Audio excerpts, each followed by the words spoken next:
องเซนาสุอวรศิโทไซเนาะเป็นนักศึกษาการแพทย์วิธีหนึ่งนี่ถ้าจะมาสาธิตเกี่ยวกับการ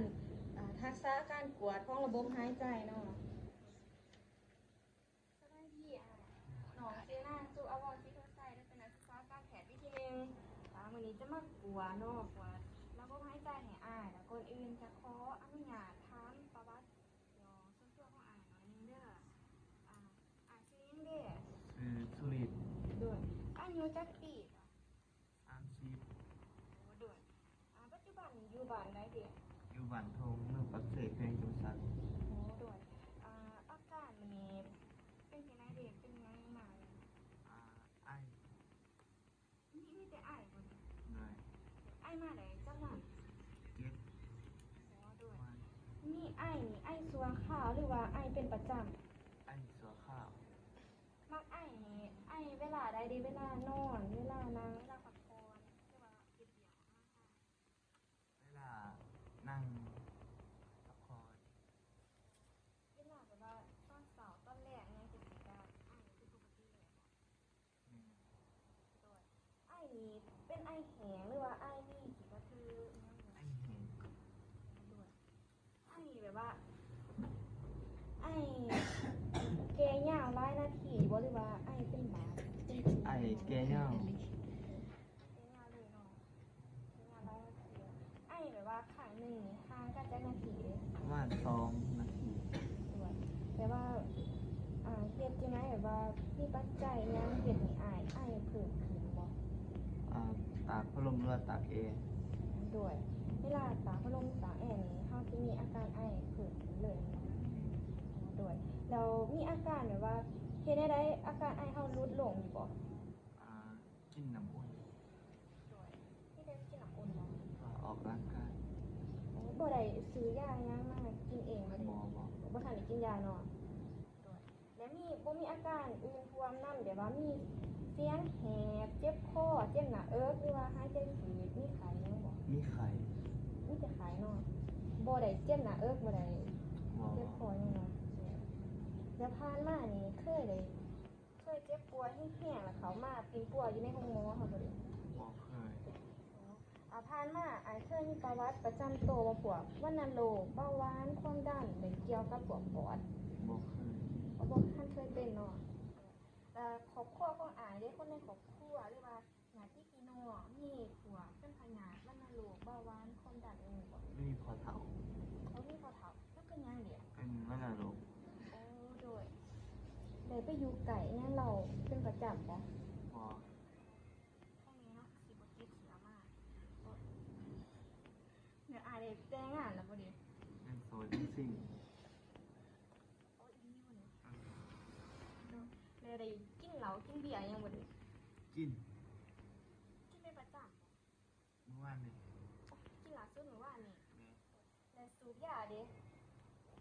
สูบเป็นประจำบ่ได้สูบมื้อละจักโกจักหน่วย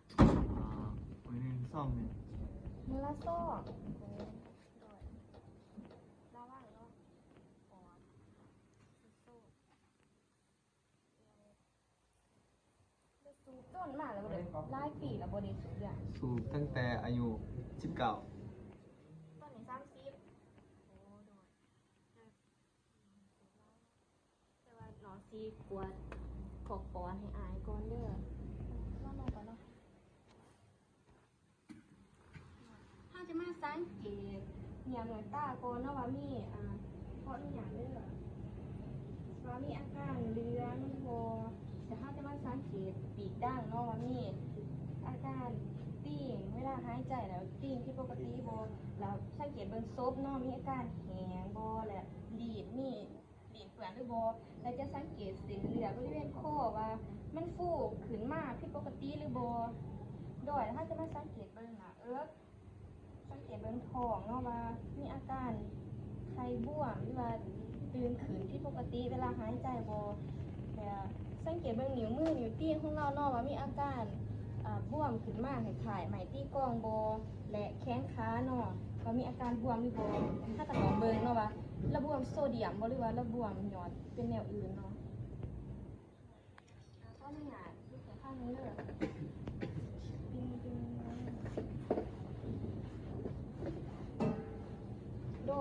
มาเริ่มลูกค่ำเนาะเขาจะลูกค่ำเบิ่งการ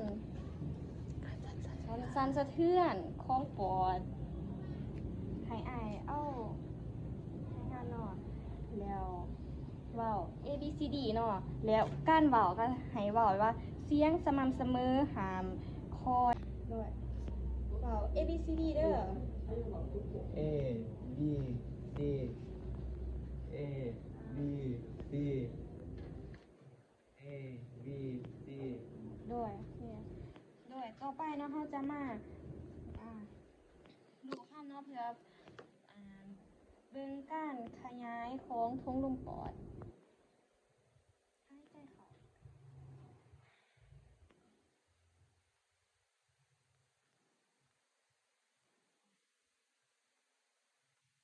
ต่อไปเนาะเขาจะมาเคาะเนาะอาจจะวางมืออยู่ระหว่างเขา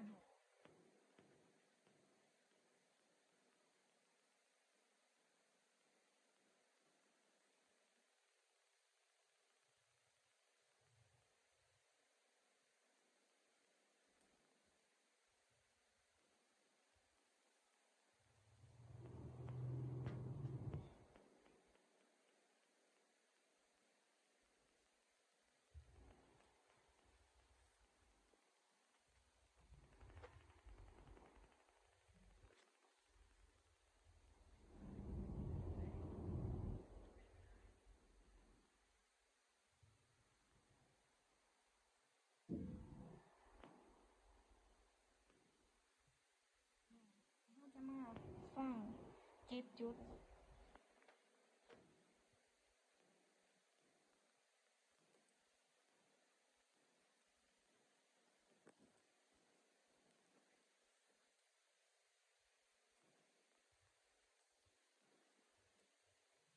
หายใจเข้าลึกๆเด้อ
เอาคอนไหลเด้อ